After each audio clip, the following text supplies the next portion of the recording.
Hello!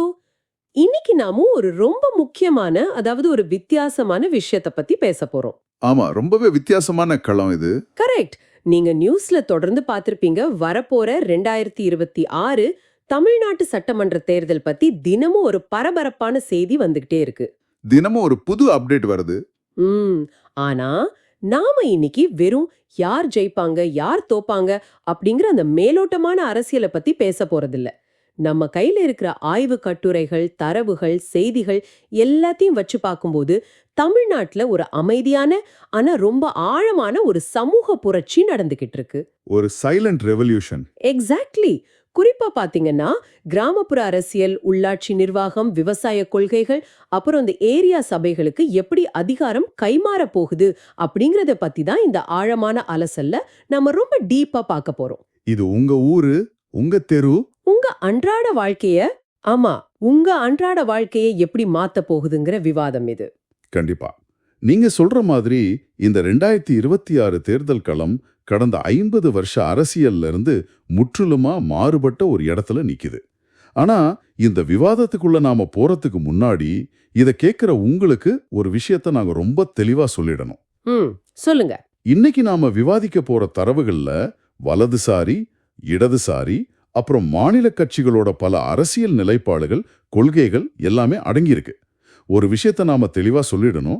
இது கட்சிகளோட கொள்கைகளை அலசும் களமே தவிர எதையும் நாம ஆதரிக்கவோ அல்லது எந்த பக்கமும் சாயவோ இல்ல. 100க்கு 100 உண்மை. நம்ம சோர்சஸ் என்ன சொல்லுது அப்படிங்கறத ஒரு நடுநிலையான பார்வையில அப்படியே உங்களுக்கு கொண்டு வந்து சேர்க்கறது மட்டும்தான் எங்களோட வேலை. பெரிய துருவங்கள சுத்தி தான் இயங்கிட்டு இருக்கு. ஆமா, ஒரு பைபோலார் பாலிடிக்ஸ். ஆனா, இந்த 2026 தேர்தல் இந்த இரு துருவ அரசியல்ல ஒரு பெரிய உடைப்பை ஏற்படுத்தியிருக்கு. நம்ம தரவுகளின்படி பார்த்தால், ஆளுங்கட்சியான திமுக அவங்களோட கூட்டணிய ரொம்ப வலுவாகவே வச்சிருக்காங்க. காங்கிரஸ், விடுதலை சிறுத்தைகள் கட்சி, மதிமுக, கம்யூனிஸ்ட் கட்சிகள்னு ஒரு பெரிய படையோட அவங்க களமிறங்குறாங்க. அவங்க டார்கெட் பாத்தீங்கன்னா சுமார் 43 முதல் 47% வாக்குகளை தக்க வைக்க அவங்க வியூகம் வகுத்திருக்காங்க. 47%ங்கிறது பெரிய நம்பராச்சே. ரொம்ப பெரிய நம்பர். இதுக்கு முக்கிய காரணம் அவங்களோட அடிமட்ட அளவிலான கட்சி கட்டமைப்பு, அப்புறம் அவங்க செயல்படுத்தின மக்கள் நலத்திட்டங்கள் தான் அப்படின்னு நம்ம ஆய்வு கட்டுரைகள் ரொம்ப தெளிவா சொல்லுது. அதே நேரத்துல எதிர்க்கட்சியான அதிமுகவோட வியூகத்தையும் நாம கவனிக்கணும். அவங்க மறுபடியும் பாஜக, பாமக, தேமுதிக மற்றும் அமமுக கட்சிகளோட பேசி ஒரு வலுவான கூட்டணியை அமைக்க முயற்சியில இருக்காங்க. அதாவது ஆளுங்கட்சிக்கு எதிரான வாக்குகள், அந்த ஆன்டி இன்கம்பன்சி வாக்குகளை சிதற விடாம ஒரே கூரையின் கீழ் கொண்டு வரதுதான் அவங்க பிளான். ம். அவங்க இலக்கு சுமார் 35 முதல் 39% வாக்குகளை பெறுவதுதான் அப்படின்னு டேட்டா சொல்லுது. ஆனா இங்க தான் ட்விஸ்ட். மூணாவது துருவம். ஆமா, இந்த ரெண்டு கூட்டணிகளை தாண்டி இந்த தேர்தல்ல மூணாவது துருவத்தோட எழுச்சி ஒரு மிகப்பெரிய பேசு பொருளா மாறியிருக்கு. நடிகர் விஜயோட தமிழக வெற்றி கழகம், அப்புறம் சீமானோட நாம் தமிழர் கட்சி, இவங்க 2 பேரும் இந்த தேர்தல்ல பெரிய தாக்கத்தை ஏற்படுத்துவாங்கன்னு நம்பப்படுது. அதுல எந்த சந்தேகமும் இல்ல. குறிப்பா பாத்தீங்கன்னா, தமிழக வெற்றி கழகம் தங்களுக்கு 28% வாக்கு வங்கி இருக்கு, நாங்க தான் அடுத்த மாற்று அப்படின்னு ஒரு பெரிய உரிமை கோரலை முன்வைக்கிறாங்களே. பிராக்டிக்கலா யோசிச்சு பார்த்தா அது எந்த அளவுக்கு சாத்தியம்? எனக்கு இது கொஞ்சம் சந்தேகமா தான் இருக்கு. நீங்க கேட்கறது ரொம்ப நியாயமான சந்தேகம். ரிசர்ச் கேட்ல வெளியான ஒரு தரவு சார்ந்த ஆய்வு கட்டுரை என்ன சொல்லுதுன்னா, இந்த 28% வாக்கு வங்கி அப்படிங்கிற வாதம் நடைமுறைக்கு சாத்தியமற்றது. சாத்தியமே இல்லையா? வாய்ப்பு ரொம்ப கம்மி. வரலாற்று எடுத்து பார்த்தோம்னா தமிழ்நாட்டுல தேமுதிகவோ அல்லது மக்கள் நீதி மையமோ முதல் தேர்தலையே நேரடியாக 30% வாக்குகளை நெருங்கினதே கிடையாது. ஏன், நாம் தமிழர் கட்சி கூட பல வருஷங்களா தொடர்ந்து களத்துல உழைச்சு 6 முதல் 7% வாக்குகளை தான் பெற்றிருக்காங்க. அப்போ ஒரே அடியில 28% எப்படி வரும்? வராது. அப்படி வரணும்னா திமுக மற்றும் அதிமுக ஆகிய 2 பெரிய கட்சிகளோட வாக்கு வங்கியில ஒரே நேரத்துல ஒரு மிகப்பெரிய சரிவு ஏற்பட்டால் மட்டுமே நடக்கும். டேட்டா படி பார்த்தா இந்த 2 புதிய கட்சிகளும் சேர்ந்தாலும் கூட அதிகபட்சமாக 10 முதல் 15% வாக்குகளை பெறலாம் அப்படிங்கிறது தான் ரொம்ப யதார்த்தமான ஒரு கணிப்பு. ஒரு நிமிஷம். அப்போ இந்த மூணாவது துருவம் அப்படிங்கிறது ஆட்சியை பிடிப்பதற்கான வியூகம் இல்லையா? ஏன்னா நாம் தமிழர் கட்சியோட நிலைப்பாட்டை பார்த்தா அவங்க 234 தொகுதிகளிலும் தனித்து போட்டியிடுறாங்க. ஆமா, தனித்து தான். இது அவங்க ஸ்ட்ராட்டஜிக் ஐசோலேஷனிசம், அதாவது தனித்து களம் காணும் வியூகம் அப்படின்னு சொல்றாங்க. அப்படின்னா என்ன? எந்த கட்சியுடனும் கூட்டணி இல்லைன்னா அவங்க எப்படி ஜெயிக்க முடியும்? இந்த ஸ்ட்ராட்டஜிக் ஐசோலேஷனிசம் அப்படிங்கிறது உடனடி வெற்றிக்காக எந்த கொள்கை சமரசமும் செஞ்சுக்க கூடாது அப்படிங்கிற ஒரு முடிவு. தங்களோட மைய கொள்கையை மக்கள் கிட்ட கொண்டு போய் சேர்க்க திட்டமிட்டே தங்களை மற்ற கட்சிகள்ல இருந்து தனிமைப்படுத்திக்கிறாங்க. அவங்க இலக்கு 2026 விட நீண்ட கால அரசியல் மாற்றமா இருக்கலாம். ஓ, இப்போ புரியுது. Long term plan. ஆனா இதை விட என்னைய ரொம்ப ஆச்சரியப்படுத்தினது அவங்க செஞ்சிருக்க ஒரு புரட்சி தான். எந்த விஷயத்த சொல்றீங்க? அவங்க வேட்பாளர் பட்டியல்ல 117 ஆண்கள் 117 பெண்கள்னு சரியா 50% பாலின சமத்துவத்தை நிலைநிறுத்தியிருக்காங்க. ஆமா, அது ஒரு மாபெரும் விஷயம். தமிழ்நாட்டு அரசியல்ல, ஏன் இந்திய அரசியல்லையே ஆழமா வேரூன்றி இருக்க ஆணாதிக்கத்தை உடைக்கிற ஒரு பெரிய முயற்சி இது இல்லையா? கண்டிப்பா. இது வெறும் போஸ்டர்ல போடுற அடையாள அரசியல் கிடையாது. களத்துல நடக்கிற ஒரு பெரிய சமூக மாற்றம். இதோட சேர்த்து இன்னொரு சுவாரஸ்யமான வியூக மாற்றமும் நடந்திருக்கு. என்ன அது? சீமான் தனது முந்திய தொகுதியான வடசென்னையின் திருவொற்றியூரை விட்டுட்டு மாநிலத்தோட மையப்பகுதியான காரைக்குடியில போட்டியிடுறதா அறிவிச்சிருக்கார். ஓ, ஜியாகிரபிக்கலா ஒரு பெரிய ஷிஃப்ட். ஆமா, இது சும்மா தொகுதி மாறுற விஷயம் இல்ல. தெற்கு மற்றும் மத்திய தமிழ்நாட்டுல தன்னோட கட்சியோட தாக்கத்தை இன்னும் ஆழமா வேரூன்ற வைப்பதற்கான ஒரு தெளிவான மாஸ்டர் பிளான் இது. இதுல ஆச்சரியப்பட வைக்கும் விஷயம் என்னன்னா, ஒரு பக்கம் அரசியல் களத்துல வியூகங்கள் இப்படி சூடு பிடிச்சிருக்கு, இன்னொரு பக்கம் கல்வித்துறையில நடக்கிற போராட்டம் இதை விட தீவிரமா இருக்கு. எஜுகேஷன் பாலிசி பிரச்சனை. ஆமா, தேர்தலை தாண்டி நம்ம குழந்தைங்களோட எதிர்காலத்தை தீர்மானிக்க போற ஒரு பெரிய கொள்கை யுத்தம் இது. மத்திய அமைச்சர் தர்மேந்திர பிரதான் ரீசெண்டா மதுரைக்கு வந்திருந்தப்போ தமிழ்நாட்டுல தேசிய கல்விக் கொள்கைய, அதாவது NEP-ய அமல்படுத்தியே ஆகணும்னு ரொம்ப அழுத்தமா சொல்லியிருக்காரு. 5ஆம் வகுப்பு வரை தாய்மொழியான தமிழ்ல கற்பிக்கணும், அப்புறம் மும்மொழி கொள்கையை ஏத்துக்கணும்னு சொல்லியிருக்காரு. ஆமா, ஆனா தமிழ்நாடு அரசு இதை ரொம்ப கடுமையா எதிர்க்கிறாங்க.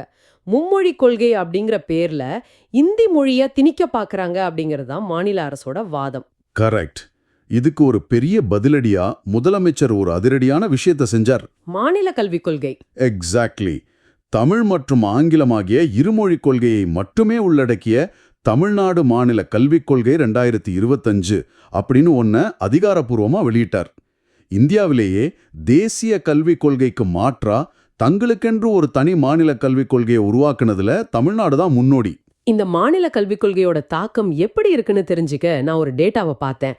அந்த நம்பரை பார்த்ததும் நான் ஒரு நிமிஷம் அப்படியே உறைஞ்சு போயிட்டேன். அப்படி என்ன நம்பர் அது? இந்த வருஷம் மட்டும் 901 அரசு பள்ளி மாணவர்கள் IIT, NIT மற்றும் தைவான் நாட்டு பல்கலைக்கழகங்கள்னு உலகின் தலை சிறந்த உயர்கல்வி நிறுவனங்கள்ல நுழைஞ்சிருக்காங்க. வாவ், 901 மாணவர்களா? ஆமா, யோசிச்சு பாருங்க. சில வருஷங்களுக்கு முன்னாடி அரசு பள்ளி மாணவர்கள் IIT-க்கு போறது ஒற்றை இலக்கத்துல தான் இருந்துச்சு, அதாவது சிங்கிள் டிஜிட்ல. ஆனா இன்னைக்கு 901. தமிழ்நாடு அரசோட நான் முதல்வன், புதுமை பெண் மாதிரியான திட்டங்கள் பின்தங்கிய மாணவர்களின் வாழ்க்கையை எந்த அளவுக்கு பிராக்டிக்கலா மாத்திருக்கு அப்படிங்கிறதுக்கு இது ஒரு மிகப்பெரிய உதாரணம். உண்மைதான். அந்த மாநில கல்விக் கொள்கை வெளியீட்டு விழாவில் நடந்த இன்னொரு சுவாரஸ்யமான குறியீட்டு நிகழ்வையும் நாம சொல்லி ஆகணும். அந்த அங்குஷம் கொடுத்த நிகழ்வு தானே? ஆமா, பள்ளி கல்வித்துறை அமைச்சர் அன்பில் மகேஷ் முதலமைச்சருக்கு ஒரு அங்குஷத்தை பரிசா கொடுத்தார். அங்குஷம்னா யானையை அடக்க பயன்படும் ஒரு ஆயுதம். தேசிய கல்விக் கொள்கை அப்படிங்கிற மதம் பிடித்த யானையை அடக்க தமிழ்நாடு கல்விக் கொள்கை என்ற அங்குசத்தை முதலமைச்சர் பயன்படுத்துகிறார் அப்படிங்கிற குறியீடு தான் அந்த பரிசு. கல்வி என்பது மாநில பட்டியலில் இருக்க வேண்டிய உரிமை அப்படிங்கறத ரொம்ப போல்டா சொல்ற அரசியல் செய்தி இது. ரொம்ப ஸ்ட்ராங்கான மெசேஜ். ஆனா இதே கல்வியில நாம் தமிழர் கட்சியின் நிலைப்பாட்டை பார்த்தா இன்னும் ரொம்ப தீவிரமா இருக்கு.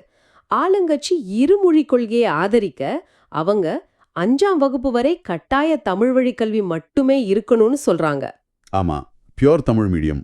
அது மட்டும் இல்லாம நீட் தேர்வை முழுமையா ரத்து செய்யணும், நவோதயா பள்ளிகளை எதிர்க்கணும்னா அவங்க நிலைப்பாடு ரொம்ப ஸ்ட்ரிக்டா இருக்கு.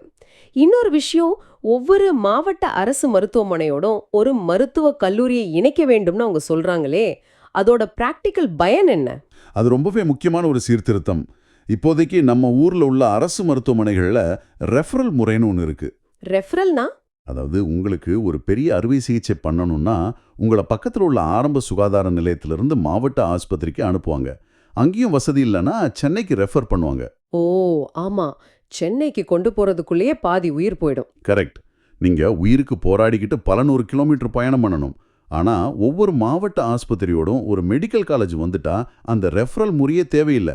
ஒரு நோயாளிக்கு உலகத்தரம் வாய்ந்த எல்லா சிகிச்சைகளும் அவரோட சொந்த மாவட்டத்திலேயே கிடைக்கும். இதுதான் அவங்களோட பிளான். ரொம்ப பிராக்டிக்கலான ஐடியா. இது அவங்களோட ஆளுமை முறைமை அப்படிங்கிற கான்செப்டோட நாம இணைச்சு பார்க்கணும். ஒரு நிமிஷம், அது என்ன ஆளுமை முறைமை? வழக்கமா எல்லா கட்சிகளும் தேர்தல் அறிக்கை தானே வெளியிடுவாங்க, மேனிஃபெஸ்டோ. அங்கதான் விஷயமே இருக்கு. பொதுவா தேர்தலின் போது கட்சிகள் இலவசங்கள் அறிவிச்சு வாஷிங் மிஷின் தரோம், பணம் தரோம்னு தேர்தல் அறிக்கை வெளியிடுவாங்க. இது அவங்க பணநாயகம் அப்படின்னு விமர்சிக்கிறாங்க. பணநாயகம், மணியாக்ரசி. ஆமா, இலவசங்கள் கொடுத்து மக்களை அப்படியே வச்சுக்காம நிர்வாக கட்டமைப்பையே மாத்தி உண்மையான ஜனநாயகத்தை கொண்டு வரணும்னு சொல்றாங்க. அதனாலதான் அவங்க தேர்தல் அறிக்கைங்கிற ஒன்னையே நிராகரிச்சுட்டு இந்த ஆளுமை முறைமை அப்படிங்கிற மாடலை முன்வைக்கிறாங்க. இங்கேதான் விஷயம் ரொம்ப சுவாரஸ்யமா போகுது. இந்த நிர்வாக கட்டமைப்புல அவங்க விவசாயத்துக்கு கொடுக்கற முக்கியத்துவம் ரொம்ப பெருசு. தமிழ்நாட்டோட பொருளாதாரத்தையே விவசாயத்தை மையமாக கொண்ட பொருளாதாரமா மாத்தணும்னு சொல்றாங்க.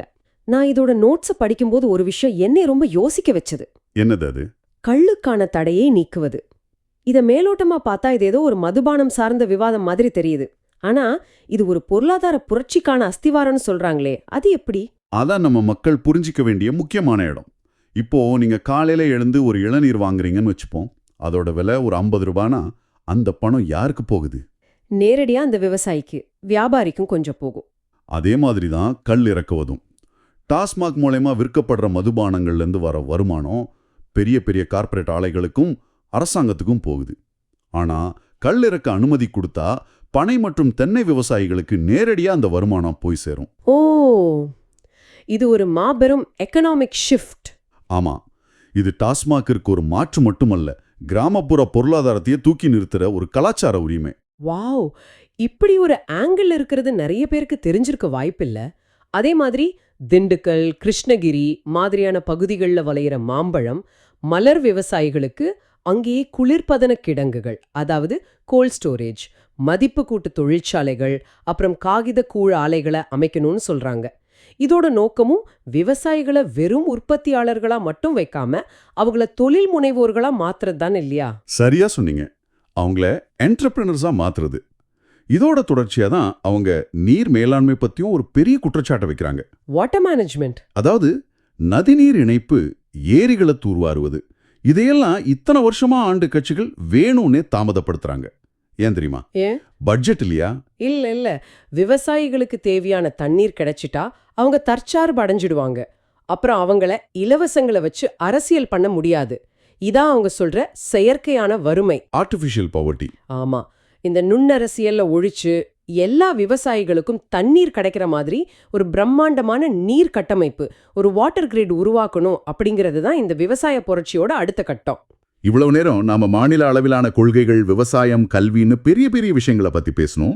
ஆனா இதெல்லாம் ஒரு சாமானிய மனிதனுக்கு, அதாவது இதை கேட்டுக்கிட்டு இருக்கிற உங்களுக்கு எப்படி நேரடியா போய் சேரும்? இத ஒரு பெரிய கண்ணோட்டத்துல இணைச்சு பார்த்தா இந்த விவசாய புரட்சியும் சரி, மாநில சுயாட்சியும் சரி வெற்றிகரமா நடக்கணும்னா அதிகாரம் வெறும் கோட்டையிலயோ தலைமைச் செயலகத்திலயோ மட்டும் இருக்கக்கூடாது. ஆமா, மக்கள் கிட்ட வரணும். அது அடிமட்டத்தில் இருக்கும் மக்களை, அதாவது உங்களை சென்றடையணும். இதத்தான் அதிகார பரவலாக்கல் அப்படின்னு சொல்றோம், டீசென்ட்ரலைசேஷன். ரீசெண்டா அறப்போர் இயக்கம் மாதிரியான ஊழல் எதிர்ப்பு அமைப்புகளோட தொடர் போராட்டத்தால இந்த நிர்வாகத்துல சில பெரிய சீர்திருத்த குரல்கள் ஒலிக்குது. அதுல மிக முக்கியமானது தான் ஏரியா சபைகள். ஏரியா சபைகள். இத கேக்குறவங்களுக்கு நான் ஒரு சின்ன உதாரணம் சொல்றேன். இப்போ உங்க தெருவுல மழை காலத்துல தண்ணி தேங்குது, இல்லனா ரோடு மோசமா இருக்குன்னு வச்சுப்போம். நீங்க என்ன பண்ணுவீங்க? கார்ப்பரேஷன் ஆபீஸ்க்கு போய் புகார் கொடுப்போம். ஆமா, புகார் கொடுத்துட்டு மாச கணக்கா காத்துக்கிட்டு இருப்பீங்க. ஆனா இந்த ஏரியா சபை வந்துட்டா அரசாங்கத்தோட அதிகாரம் ஒரு மையப்படுத்தப்பட்ட அலுவலகத்துல இருந்து உங்க தெருமுனைக்கே வந்துரும். உங்க பகுதிக்கு என்ன சாலை வேணும், எவ்வளவு பட்ஜெட்ல வேணும் அப்படிங்கறத நீங்களே உங்க ஏரியா சபை மூலமா முடிவெடுக்கலாம். இத நினைச்சு பாருங்க, இது எவ்வளவு பெரிய பவர்.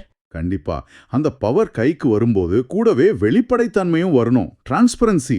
அதுக்கு ஒரு சூப்பரான மாடலை ராஜஸ்தான்ல ஜன் சூச்சனா அப்படிங்கிற பேர்ல பண்ணிருக்காங்க.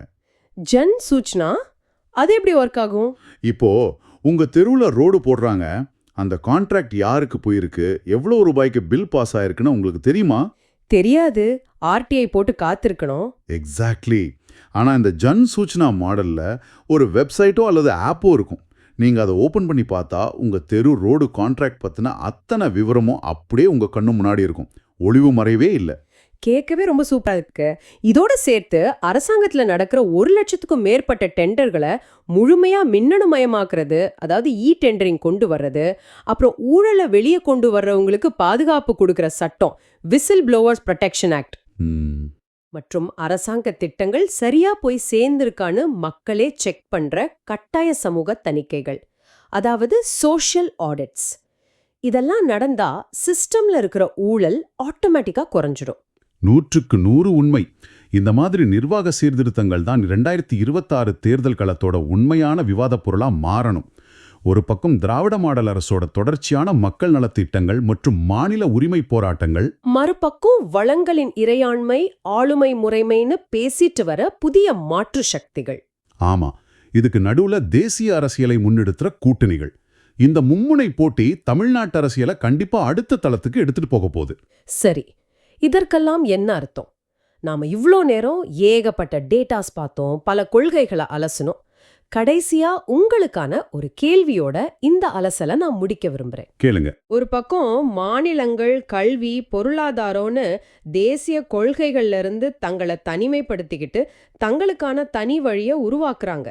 அதே நேரத்துல தங்களுக்கு இருக்கிற அதிகாரங்களை ஏரியா சபைகள் மாதிரியான உள்ளாட்சி அமைப்புகளுக்கு முழுமையா பகிர்ந்தளிச்சு மக்களுக்கு நேரடி அதிகாரம் கொடுக்கவும் நினைக்கிறாங்க. இப்போ கேள்வி என்னன்னா, இப்படி மேலதிகாரத்தை எதிர்த்துட்டு கீழ் அதிகாரத்தை பகிர்ந்தளிக்கிறது இந்தியாவோட கூட்டாட்சி தத்துவத்தை மேலும் பலப்படுத்துமா? அதாவது ஃபெடரலிசத்தை ஸ்ட்ராங் பண்ணுமான்னு கேக்குறீங்க? ஆமா. அல்லது மாநிலங்களுக்குள்ளேயே ஏரியா சபைகள்னு சிறு சிறு அதிகார மையங்களை உருவாக்கி புது புது பிளவுகளுக்கு வழிவகுக்குமா? இதை நீங்களே கொஞ்ச நேரம் சிந்தித்து பாருங்க. ரொம்ப ஆழமான ஒரு பாயிண்ட். அதிகாரம் அடிமட்டத்துக்கு போறது ஜனநாயகத்தோட பெரிய வெற்றி தான். ஆனா அது எப்படி பிரிக்கப்படுது, எப்படி கண்காணிக்கப்படுது அப்படிங்கறதுல தான் அந்த வெற்றியோட ஆயுளே அடங்கியிருக்கு. இதை கேட்கறவங்க அவங்கவங்க ஊர்ல நடக்கிற அரசியலோட ஒப்பிட்டு பார்த்தா இதுக்கான விடை அவங்களுக்கே கிடைக்கும். கரெக்ட். இந்த விரிவான விவாதத்துல எங்களோட இணைந்து இவ்வளவு தரவுகளையும் பொறுமையா கேட்டு தெரிஞ்சுக்கிட்டதுக்கு ரொம்ப நன்றி. அடுத்த முறை இதே மாதிரி இன்னொரு சுவாரஸ்யமான தலைப்போடு பல புதிய தரவுகளோட உங்களை சந்திக்கிறோம். அது வரைக்கும் இன்னைக்கு நாம பேசின இந்த தகவல்களை உங்க நண்பர்களுடனும் விவாதிச்சு பாருங்க. மீண்டும் சந்திப்போம்.